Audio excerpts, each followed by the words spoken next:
Okay, I have a Guzmania pup here. It's almost a year old. It's not quite ready to bloom, but you can show us what to do to make them bloom when they're old enough and still not blooming. Right, if you've got a bromeliad that you've had around the house for a year and a half, maybe 2 years, it hasn't begun to bloom, there is a trick that you can use to get it to bloom.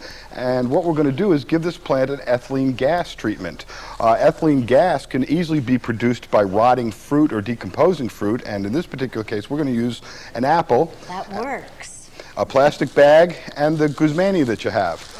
What you want to do is fill the bag with air, and that's relatively easy. You put the Guzmania inside the bag. Slip it right in there. Slip it right in there, and take your apple, and I like to cut mine up because it produces just a little bit more ethylene with more of the fruit exposed to the air. A good sized apple will give you 6 or 8 pieces.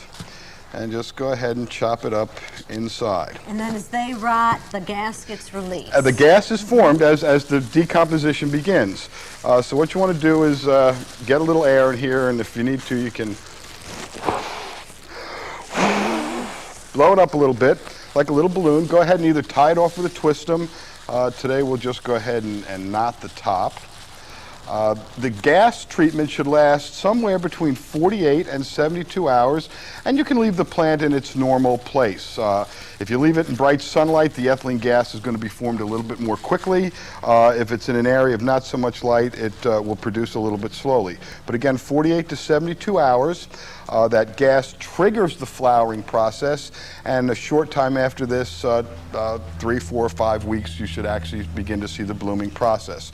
After the 72 hours, of course, you want to take the bag off and throw the fruit away, right, and go ahead and give the plant its normal light and water and everything. Right, it's normal care after that. The ethylene process should go ahead and begin the flowering for you. Great.